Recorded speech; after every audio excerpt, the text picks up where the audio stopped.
आज की ये वीडियो देखने के बाद अब है हिम्मत किसी में कि मुसलमानों का इस हदीस को लेके मजाक बनाए। अब हिम्मत बचेगी भी कैसे, क्योंकि अब अगर इस हदीस का मजाक बनाया तो उन सभी साइंटिस्ट का भी मजाक बनाना पड़ेगा जिन्होंने इनडायरेक्टली वही बोला है जो रसूलुल्लाह ने बोला था 1400 साल पहले। अब मजाक कैसे उड़ाओगे जब इतने पीयर रिव्यूड रिसर्च पेपर्स मैंने इस हदीस के सपोर्ट में दिखा दिए। अब मजाक कैसे बनाओगे जब साइंटिस्ट खुद वही बोल रहे हैं जिसका कभी तुम्हारी अकल मजाक उड़ाती थी। अस्सलाम वालेकुम गाइस, रसूलुल्लाह सल्लल्लाहु अलैहि वसल्लम ने सही हदीस में फरमाया है कि अगर तुम में से किसी की ड्रिंक में मक्खी गिर जाए तो उसको पूरा डुबाकर निकाल कर फेंकना, क्योंकि उसके एक पंख में बीमारी है तो दूसरे में उसका क्योर है, शिफा है। इस हदीस को अक्सर इस्लामोफोब्स लेके आते हैं और इस हदीस के बेस पर इस्लाम को फॉल्स कहते हैं, हालांकि इनके पास कोई सबूत नहीं होता कि ये हदीस फॉल्स क्यों है। वो बस कहते हैं कि मक्खियां तो बीमारियां फैलाती हैं। अरे हाँ, तो ये बात तो इस हदीस में भी लिखी है, इसमें नया क्या है। तो आज हम इस हदीस को साइंटिफिकली एक्सप्लेन करने की कोशिश करेंगे, क्योंकि मेरा मानना है कि अब हमारे पास बहुत सारे साइंटिस्ट की रिसर्चेस मौजूद हैं जो इस हदीस को सपोर्ट करती हैं, और मैं ये कोशिश करूंगा कि वीडियो को जितना सिंपल हो सके उतना सिंपल रखा जाए और ज़्यादा हार्ड लैंग्वेज यूज़ ना की जाए। लेकिन कुछ पढ़ाकू लोग भी वीडियो देखेंगे जिनको और डिटेल्स चाहिए होंगी, तो उनके लिए सारे रिसर्च पेपर्स के लिंक मैं डिस्क्रिप्शन में दे दूंगा, आप वहां से डाउनलोड करके उन्हें पढ़ सकते हैं। तो अब मैं एक एक करके स्टडीज आपके सामने रखता हूं। ये फर्स्ट स्टडी है microbiological studies on fly wings Musca domestica where disease and treat. Musca domestica जो हाउस फ्लाई होती है उसको कहते हैं। इसमें रिसर्चर्स ने मक्खी ली, उनके लेफ्ट एंड राइट विंग को केयरफुली अलग किया, फिर उनको टेस्ट ट्यूब में डाला। लेफ्ट विंग को अलग टेस्ट ट्यूब में और राइट विंग को अलग टेस्ट ट्यूब में, और टेस्ट ट्यूब के अंदर ऐसा लिक्विड था जिसमें माइक्रो ऑर्गेनिजम्स ग्रो हो सकें, यानी जो मक्खी के पंख में बैक्टीरिया थे उनको ऐसे लिक्विड में रखा गया था जिससे उनकी ग्रोथ और ज़्यादा पॉसिबल हो, और वार्म इन्वायरमेंट भी उनको बैक्टीरिया को दिया गया ग्रोथ के लिए, ताकि ग्रोथ पॉसिबल हो सके।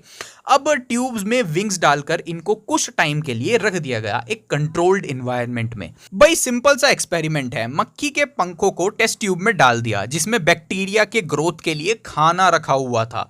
अब अगर मक्खी के दोनों पंखों में सिर्फ बीमारी है तो दोनों टेस्ट ट्यूब्स में बैक्टीरिया की ग्रोथ इक्वल होनी चाहिए, करेक्ट।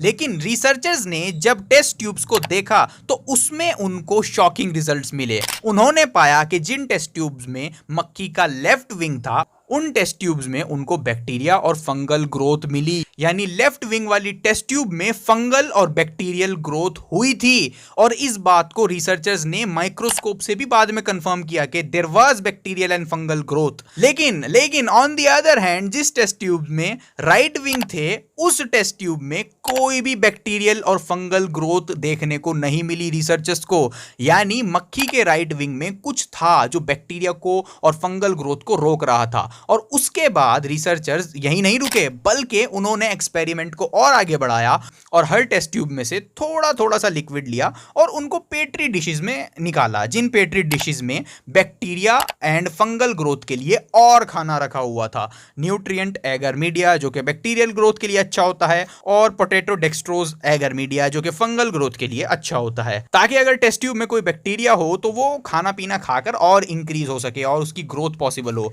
तो इन डिशेस को भी सूटेबल इन्वायरमेंट देकर रख दिया गया, और जब थोड़े समय बाद इनको चेक किया गया तो जिस प्लेट में मक्खी के लेफ्ट विंग के एक्सट्रैक्ट्स थे उस डिश में रिसर्चर्स ने बैक्टीरियल एंड फंगल ग्रोथ दोनों देखी, यानी लेफ्ट विंग वाली प्लेट में bacterial and fungal growth observe करी गई।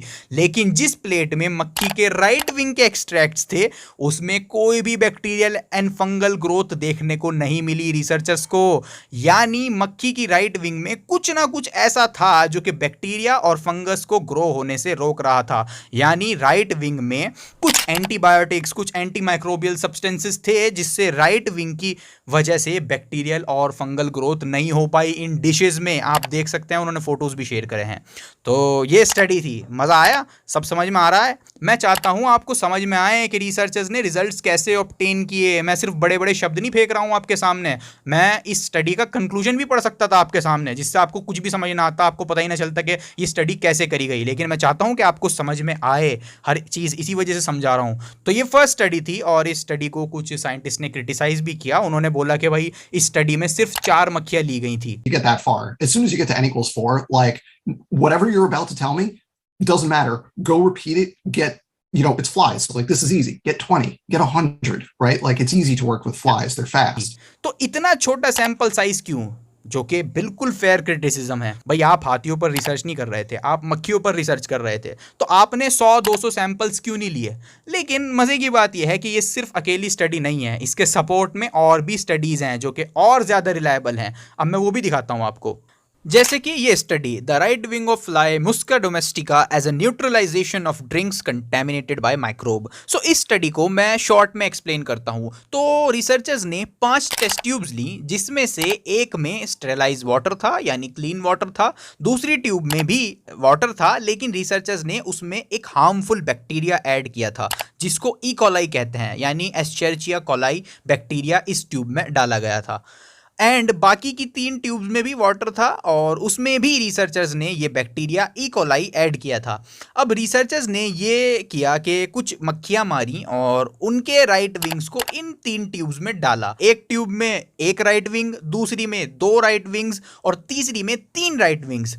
अलग अलग विंग्स की तादाद इस वजह से रिसर्चर्स ने ऐड करी क्योंकि वो देखना चाहते थे कि ज़्यादा विंग्स का मतलब स्ट्रॉन्ग प्रोटेक्शन होता है क्या, मतलब ज़्यादा विंग्स इज इक्वल ज़्यादा दवाई। फिर उसके बाद वही इन सब सैंपल्स को पेट्री डिशेस में निकाल लिया गया, जहाँ पर अगेन बैक्टीरिया के फलने फूलने के लिए खाना, एक स्पेशल खाना रखा हुआ था ताकि बैक्टीरिया अगर प्रेजेंट हो तो वो और ग्रो हो सकें। बैक्टीरिया को प्लेट्स में डालकर ग्रो इस वजह से किया जाता है ताकि जब उनकी तादाद इंक्रीज हो जाए तो उनको स्टडी करने में आसानी हो जाती है। तो इस वजह से उनको पेट्री डिशेस में रखा गया था ताकि अगर बैक्टीरिया प्रेजेंट हो तो ग्रो हो जाएं और हम उनको देख पाएं।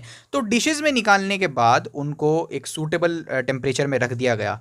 उसके बाद जब रिसर्चर्स ने चेक किया तो बहुत शॉकिंग रिजल्ट सामने आए। साइंटिस्ट ने पाया जिस ट्यूब में खाली पानी था उसमें कोई बैक्टीरियल ग्रोथ नहीं हुई, क्योंकि ऑब्वियसली उसमें खाली पानी ही था तो ग्रोथ कैसे हो सकती थी। और जिस पानी में रिसर्चर्स ने ई कोलाई ऐड किया था, जिसमें कोई विंग ऐड नहीं किया था, उसमें बैक्टीरियल ग्रोथ हुई थी, बैक्टीरिया बढ़ गए थे। इसमें जिसमें कोई मक्खी का पंख नहीं डाला था तो इसमें बढ़ गए थे।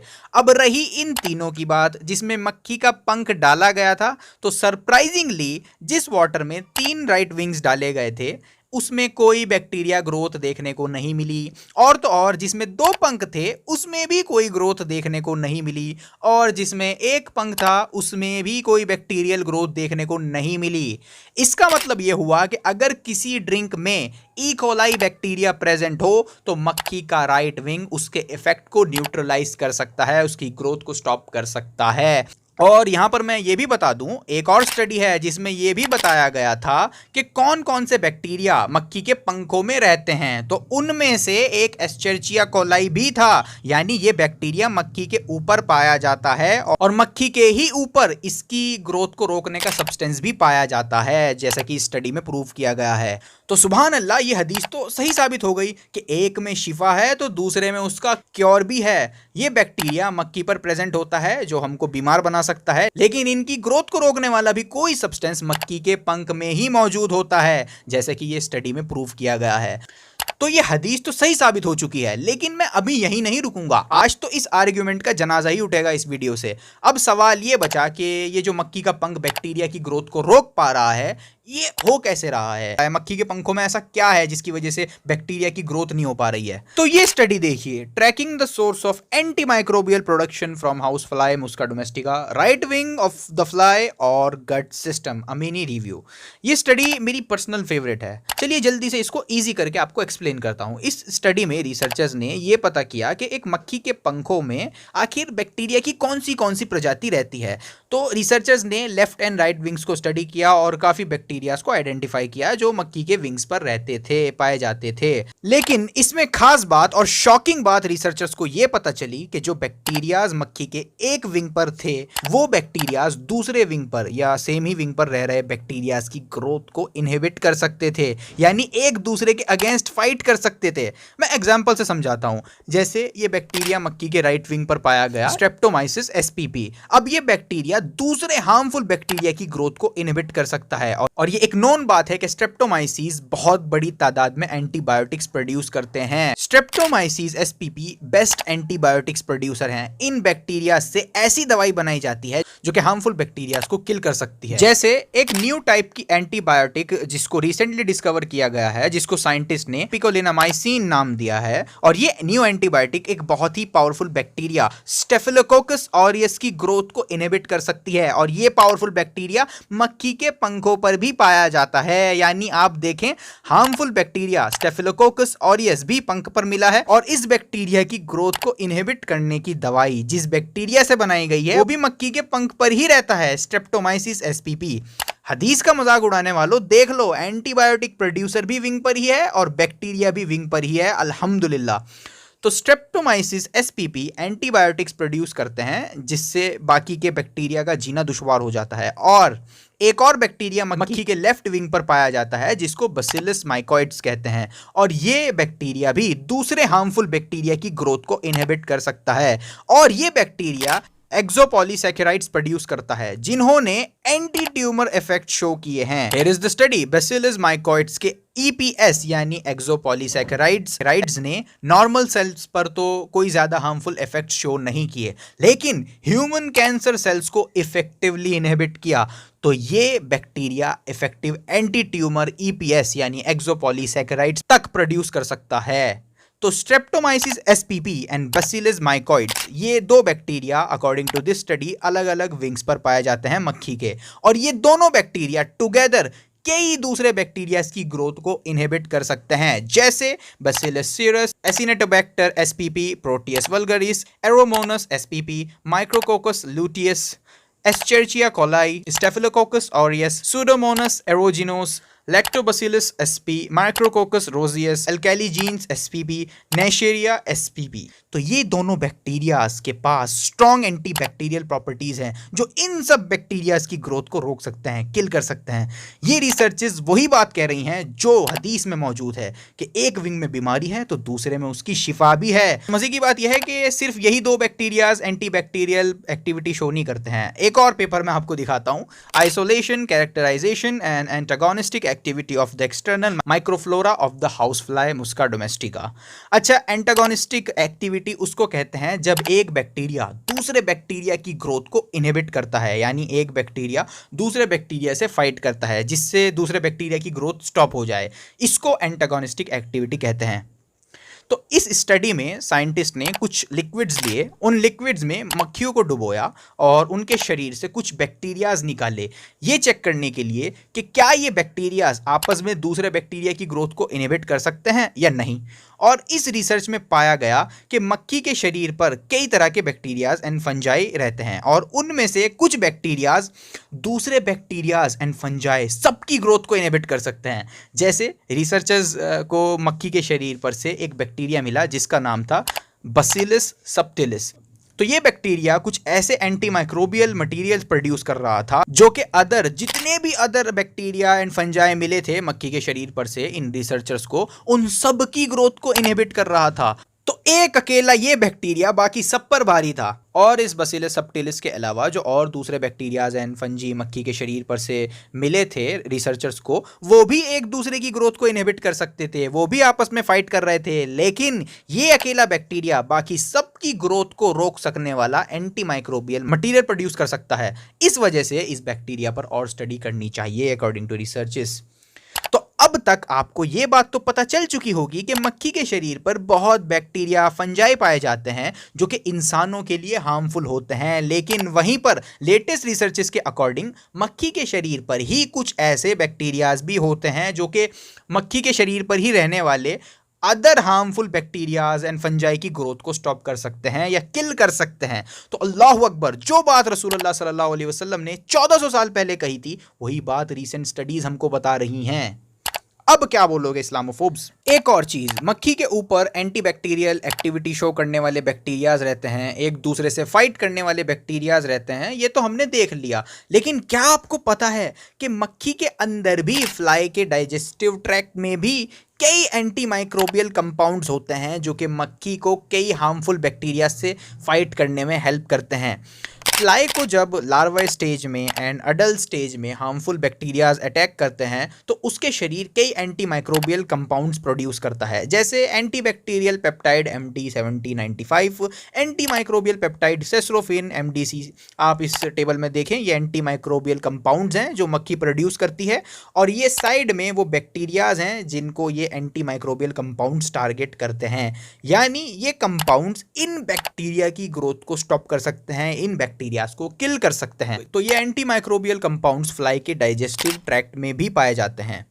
तो ये एंटी माइक्रोबियल कंपाउंड्स फ्लाई के डाइजेस्टिव ट्रैक्ट में पाए जाते हैं, यानी मक्खी के ऊपर तो ऐसे बैक्टीरियाज होते ही हैं जो दूसरे बैक्टीरिया की ग्रोथ को इनहिबिट कर सकते हैं। उसी के साथ साथ मक्खी के अंदर डाइजेस्टिव ट्रैक्ट में भी ऐसे कंपाउंड्स मिले हैं जो कि इन बैक्टीरियाज को किल कर सकते हैं, इनकी ग्रोथ को स्टॉप कर सकते हैं। अब सवाल ये आएगा कि ये एंटी माइक्रोबियल कंपाउंड्स मक्खी के शरीर से निकलेंगे कैसे?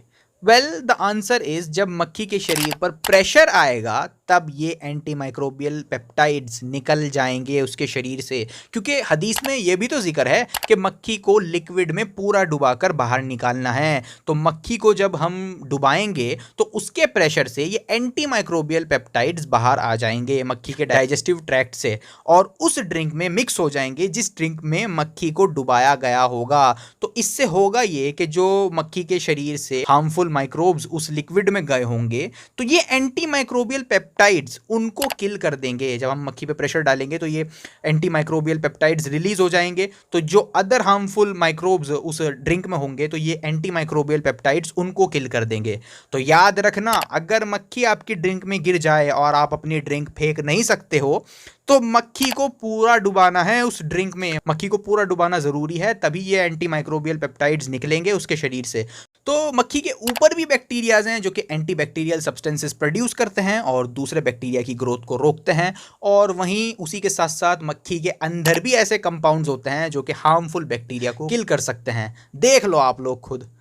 अभी नहीं रुकूंगा मैं, अभी तो और सबूत दूंगा इस हदीस के सपोर्ट में। अभी अच्छा, सही अल बुखारी 5782 में ये जिक्र भी है कि जब मक्खी आपके लिक्विड में गिर जाए तो उसको मक्खी को पूरा डुबाओ ताकि जो एंटीडोट है मक्खी पर वो भी उस ड्रिंक में मिक्स हो जाए। अब अक्ल ये कहती है कि मक्खी को अच्छी तरह डुबाने से तो उस ड्रिंक के अंदर और ज़्यादा बैक्टीरिया जाएंगे। तो क्या ये डुबाने वाला पोर्शन सही है? क्या इसका कोई सबूत है? तो जी हाँ, एक स्टडी मौजूद है, the effect of natural falling and dipping of house fly Muska domestica on microbial contamination of water and milk. ये स्टडी इसी सवाल को आंसर करती है कि क्या होता है जब मक्खी नेचुरली लिक्विड में गिरती है और क्या होता है जब मक्खी को अच्छी तरह उस लिक्विड में डिप किया जाता है। तो बेसिकली ये स्टडी हमको बताएगी कि अगर कोई मक्खी आपकी ड्रिंक में आके नेचुरली गिर जाए या आप मक्खी को अच्छी तरह ड्रिंक में डिप करें, तो दोनों में से बेटर कौन सा है? कौन से तरीके से लिक्विड में कम बैक्टीरियाज ऐड होंगे, कौन से तरीके से लिक्विड में कम माइक्रोबियल कंटेमिनेशन होगी? तो चलिए शॉर्ट में आपको स्टडी एक्सप्लेन करता हूं, आपको बताता हूं स्टडी में क्या हुआ, क्या रिजल्ट्स आए। तो हुआ ये कि रिसर्चर्स ने पानी और दूध लिया और मक्खी को पहले नेचुरली गिराया इन दोनों लिक्विड्स में, एंड उसके बाद मक्खी को अच्छी तरह डिप भी किया गया। तो डिप भी कर लिया और नेचुरली गिरा के भी देख लिया। अब देखना यह है कि दोनों तरीकों में से कौन से तरीके ने लिक्विड को सबसे कम कंटेमिनेट किया था। तो रिजल्ट हमको बताते हैं कि नेचुरल फॉलिंग ने लिक्विड को ज़्यादा कंटेमिनेट किया माइक्रो ऑर्गेनिज्म से, वहीं जब मक्खी को अच्छी तरह लिक्विड में डुबाया गया तो उसने नेचुरल फॉलिंग से कम कंटेमिनेट किया वाटर को। यानी मक्खी को अच्छी तरह डुबाना बेटर है, बजाय इसके कि आप उसको गिरने के बाद वैसे ही निकाल कर फेंक दो। नहीं, बल्कि अच्छी तरह डुबाओ उसको लिक्विड में ताकि एंटीटोड भी रिलीज हो जाए मक्खी के शरीर से। तो डुबाना बेटर है, और यही सेम रिजल्ट रिसर्चर्स को दूध के साथ भी मिले, यानी डुबाना बेटर है। तो दूध पर टेस्ट करके देख लिया और वाटर्स पर भी टेस्ट करके देख लिया, मक्खी को अच्छी तरह डुबाना बेटर है। तो इस स्टडी का कंक्लूजन भी ये कहता है कि कुछ एंटी माइक्रोबियल एजेंट्स हैं मक्खी के शरीर पर जिनकी वजह से जब मक्खी को लिक्विड में डुबाया गया तो माइक्रोबियल कंटेमिनेशन कम हुई। भाई, जब मक्खी को अच्छी तरह लिक्विड्स में डुबाया गया तो उससे बैक्टीरियल कंटेमिनेशन जो है वो कम हुई। तो इसका मतलब यही हुआ ना कि मक्खी के शरीर पर कुछ एंटी माइक्रोबियल फैक्टर्स हैं जो कि दूसरे बैक्टीरिया की ग्रोथ को इनहिबिट कर रहे थे या किल कर रहे थे। तो देख लो, स्टडी सामने है। तो अल्हम्दुलिल्लाह इतनी सारी सारी स्टडीज मेरे नबी की 1400 साल पहले कही गई बात को सपोर्ट कर रही हैं। तो इसी वजह से कहता हूं, नबी ने बोला करने का तो करने का, आए बाएं शाएं नहीं चलेगा। एक और बड़ी ही प्यारी और पीयर रिव्यूड स्टडी मैं आपको दिखाता हूं, जो कि अब तक जो मैंने आपको बातें बताई हैं और जो स्टडीज मैंने आपको अभी तक दिखाई हैं उनमें कही गई बातों को कंफर्म करती है। A review of the anti microbial potential of Musca domestica as a natural approach with promising prospects to counter major antibiotic resistance. ये स्टडी है, ये स्टडी हमको एक टेबल देती है जिसमें यह बताया गया है कि मक्खी के शरीर से रिसर्चेज में कौन से एंटी माइक्रोबियल कंपाउंड्स पाए गए हैं। इसमें यह भी बताया गया है कि कौन से बॉडी पार्ट्स में ये एंटी माइक्रोबियल पेप्टाइड्स पाए जाते हैं। तो ये सब बॉडी पार्ट्स हैं जहां पर बैक्टीरिया की ग्रोथ को स्टॉप करने वाले एजेंट्स पाए जाते हैं, और ये वो एंटी माइक्रोबियल पेप्टाइड्स हैं जो बैक्टीरिया की ग्रोथ को स्टॉप कर सकते हैं। और ये सारे वो बैक्टीरियाज हैं जिनकी ग्रोथ को या फिर जिनको ये एंटी माइक्रोबियल पेप्टाइड्स किल कर सकते हैं। मतलब ये देखो, आपके मक्खी के शरीर पर ही इतने एंटी माइक्रोबियल कंपाउंड्स मौजूद हैं जो कि इतने सारे बैक्टीरिया की ग्रोथ को स्टॉप कर सकते हैं। और ये बैक्टीरियाज जिनको ये एंटी माइक्रोबियल पेप्टाइड्स टारगेट करते हैं, ये बैक्टीरियाज मक्खी के शरीर पर भी पाए जाते हैं। ठीक है, तो ऐसा नहीं है कि ये मक्खी के शरीर पर नहीं पाए जाते, ये मक्खी के शरीर पर भी पाए जाते हैं, और मक्खी के शरीर पर ही और शरीर के अंदर भी ऐसे कंपाउंड्स पाए जाते हैं जो कि इन बैक्टीरियाज को टारगेट करते हैं, इनकी ग्रोथ को स्टॉप कर सकते हैं। तो ये पेपर भी रसूलुल्लाह सल्लल्लाहु अलैहि वसल्लम की हदीस को कंफर्म कर रहा है कि मक्खी पर अगर बीमारी है तो दवा भी है। देख लो, सबूत आपके सामने है। अब अगर मैं चाहूं तो वीडियो यहीं पर एंड कर सकता हूं, क्योंकि मैंने मोर देन इनफ एविडेंसेस दे दिए हैं इस हदीस के सही होने के। लेकिन अभी नहीं, आज तो जनाजा ही उठेगा उन लोगों का जो इस हदीस को अनसाइंटिफिक कहते हैं। तो जैसे कि हम सब जानते हैं, मक्खियां बहुत गंदी जगह रहती हैं, गंदी जगह ही खाती हैं पीती हैं। मतलब आप जितना गंदा इमेजिन कर सकते हो उतने गंदे एनवायरनमेंट में मक्खियां रह सकती हैं, मक्खियां आपको वहां पर मिल जाएगी।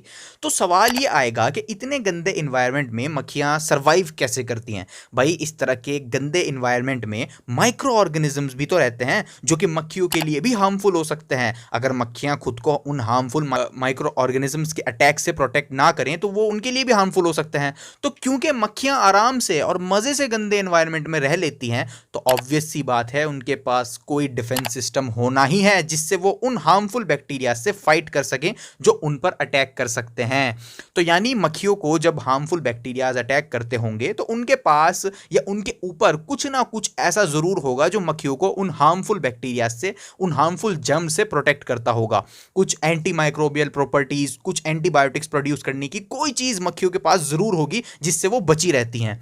तो यही सवाल कुछ टाइम पहले ऑस्ट्रेलिया के कुछ रिसर्चर्स को पूछा गया था कि न्यू एंटीबायोटिक्स अब कहाँ मिल सकती हैं। तो रिसर्चर्स ने जवाब दिया, जहाँ पर सबसे ज़्यादा माइक्रोबियल चैलेंज होता है, क्योंकि ऐसे गंदे एनवायरनमेंट में बहुत सारे जर्म्स रहते हैं। तो रिसर्चर्स ने फिर इन गंदी जगहों पर रहने वाली 3-4 तरह की मक्खियों पर फोकस किया, जिसमें से एक ये नॉर्मल मक्खी भी थी जिस पर हम बात कर रहे हैं। तो इन रिसर्चर्स ने पाया कि मक्खियाँ स्ट्रॉन्ग इफेक्टिव एंटीबायोटिक्स प्रोड्यूस करती हैं, जिसकी वजह से वो ऐसे गंदे एनवायरनमेंट में सर्वाइव कर पाती हैं। और उनका मानना ये था कि मक्खियां ऐसे इन्वायरमेंट में सर्वाइव एंटीबायोटिक्स प्रोड्यूस करके करती हैं। जोएनी क्लार्क, अनदर रिसर्चर, इन्होंने बताया कि जिन जिन मक्खियों को उन्होंने एनालाइज किया वो सब मक्खियां एंटीबायोटिक्स प्रोड्यूस करती हैं। जोएनी क्लार्क ने क्या किया, उन्होंने मक्खियां ली, उनको इथेनॉल में डुबो दिया और फिर डूबी हुई मक्खियों को कुछ दिनों के लिए ऐसे ही छोड़ दिया।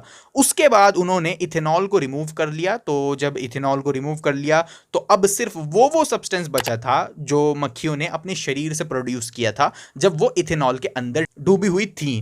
तो फिर उसके बाद साइंटिस्ट ने इस सब्सटेंस को जो मक्खियों ने प्रोड्यूस किया था जब वो इथेनॉल में डूबी हुई थी, कई हार्मफुल बैक्टीरियाज पर टेस्ट किया और इस मक्खी से निकाले गए सब्सटेंस ने एंटीबायोटिक की तरह वर्क किया और सारे बैक्टीरियाज को मार दिया। यानी जो सब्सटेंस मक्खियों ने प्रोड्यूस किया था उसने एंटीबायोटिक की तरह सारे बैक्टीरियाज को मार दिया। अल्लाहु अकबर। तो ऐसी स्टडीज सिर्फ मुस्लिम्स की नहीं है बल्कि नॉन मुस्लिम्स की भी हैं जो रसूलुल्लाह सल्लल्लाहु अलैहि वसल्लम की हदीस को सपोर्ट करती हैं। तो हिम्मत है तो इन रिसर्चर्स का मजाक बनाओ ना, है हिम्मत। और एंटीबायोटिक कंपाउंड सिर्फ मक्खियों पर से नहीं मिले बल्कि दूसरे इंसेक्ट्स भी इफेक्टिव एंटीबायोटिक प्रोड्यूस कर सकते हैं, जैसे ये स्टडी देखिए। That's why we had the idea to take an invasive species like the Asian lady beetle and compare its immune system with the immune system of native species that are not invasive. That strategy has led to a few discoveries. The researchers first extracted the insect's circulatory fluid, a substance called hemolymph. a brief vigorous shaking which the bug easily survives, and a drop of the fluid is applied to a bacterial culture. It's put in this incubator for 24 hours. The results are convincing. The bacteria didn't stand a chance. The active substance at work is called harmonin. We tested this harmonin and could show that it works, for instance, against the bacteria that causes tuberculosis and also against malaria. So you could use it to develop new medicines against TB or malaria. ये मैं इस वजह से दिखा रहा हूं आपको ताकि आपको पता चले कि साइंटिस्ट इंसेक्ट से एंटीबायोटिक एक्सट्रैक्ट करते हैं। और ये बहुत जबरदस्त आर्टिकल भी देखिए। इस आर्टिकल में नेचर की ये बहुत बड़ी स्टडी डिस्कस हुई है। नेचर दुनिया के प्रेस्टीजियस साइंस जर्नल में से एक है, तो इसकी रिलायबिलिटी पे आप क्वेश्चन नहीं कर सकते। तो ये स्टडी नेचर में पब्लिश हुई है और इस आर्टिकल में डिस्कस हुई है। साइंटिस्ट का मानना है कि जो बैक्टीरियाज इंसेक्ट्स के ऊपर रहते हैं वो न्यू एंटीबायोटिक्स प्रोवाइड करा सकते हैं। रीसेंट स्टडीज ने ये पाया है कि जो बैक्टीरियाज इंसेक्ट्स के ऊपर रहते हैं वो ज्यादा इफेक्टिव हैं दूसरे वेरी हार्मफुल बैक्टीरिया से फाइट करने में। दरअसल मैटर ये है कि जो एंटीबायोटिक्स आज हम यूज करते हैं वो एंटीबायोटिक्स एक टाइम के बाद वर्क करना बंद कर देंगी। तो अब सवाल ये आएगा कि न्यू एंटीबायोटिक्स कहां से आएंगी? तो रिसर्चर साइंटिस्ट का मानना है कि न्यू एंटीबायोटिक्स इंसेक्ट्स के ऊपर जो बैक्टीरिया रहते हैं वहां से आएंगी। तो एक बहुत बड़ी स्टडी हुई, उस स्टडी में 2500 से ज्यादा इंसेक्ट्स की स्पीशी को कलेक्ट किया गया, जिसमें मक्खियां भी थी ऑब्वियसली, क्योंकि ये वीडियो भी मक्खियों के ऊपर है तो इसमें मक्खियां भी थी। तो रिसर्चर्स ने पाया कि जो बैक्टीरियाज इंसेक्ट्स पर रहते हैं वो बैक्टीरिया ज्यादा पावरफुल हैं, यानी वो ज्यादा इफेक्टिवली हार्मफुल बैक्टीरिया से फाइट करने वाले कंपाउंड्स प्रोड्यूस कर सकते हैं। जैसा ये मक्खी है, अब इस मक्खी पर रहने वाले बैक्टीरिया जो एंटी माइक्रोबियल कंपाउंड्स प्रोड्यूस करेंगे वो ज्यादा इफेक्टिव होंगे हार्मफुल बैक्टीरिया से फाइट करने में, अकॉर्डिंग टू साइंटिस्ट। मैं नहीं कह रहा, साइंटिस्ट कह रहे हैं। रिसर्चर्स का मानना यह भी है कि इंसेक्ट्स के ऊपर रहने वाले बैक्टीरियाज बेटर हैं हार्मफुल बैक्टीरिया से फाइट करने में। और एक और झटका इस्लामोफोब्स को यह भी है कि साइंटिस्ट का मानना यह है कि ये डिस्कवरी सरप्राइजिंग नहीं थी, बल्कि वो एक्सपेक्ट ही ये कर रहे थे कि इंसेक्ट्स न्यू एंटीबायोटिक्स का सोर्स हो सकते हैं। यानी अभी तो शुरुआत है, अभी तो न जाने कितनी दवाइयां, कितने क्योर्स इंसेक्ट्स के ऊपर से डिस्कवर किए जाएंगे, जिसमें ऑब्वियसली मक्खियां भी शामिल हैं। तो बीमारियां तो हमको पता थी कि मक्खी के ऊपर बीमारियां मौजूद होती हैं, लेकिन अब दवाइयां डिस्कवर हो रही हैं। रिसर्चेस का रुख इस तरफ घूम चुका है। अब बस तैयार रहना, हर कुछ टाइम बाद तुम इस्लामोफोब्स को झटका लगता रहेगा। वैसे इस वीडियो ने भी आपको 440 वोल्ट का झटका जरूर दिया होगा, लेकिन अभी तो शुरुआत है। आगे आगे देखो कितने झटके आपको लगेंगे जैसे जैसे रिसर्चेस आगे बढ़ेंगी। आखिर में मैं बस इतना ही कहूंगा, जो बात रसूलुल्लाह सल्लल्लाहु अलैहि वसल्लम ने 1400 साल पहले कही थी, आज की साइंटिफिक डिस्कवरीज मेरे नबी की कही बात को प्रूव कर रही हैं। तो नबी ने बोला करने का तो करने का, क्योंकि मेरे नबी सा है ही कोई नहीं।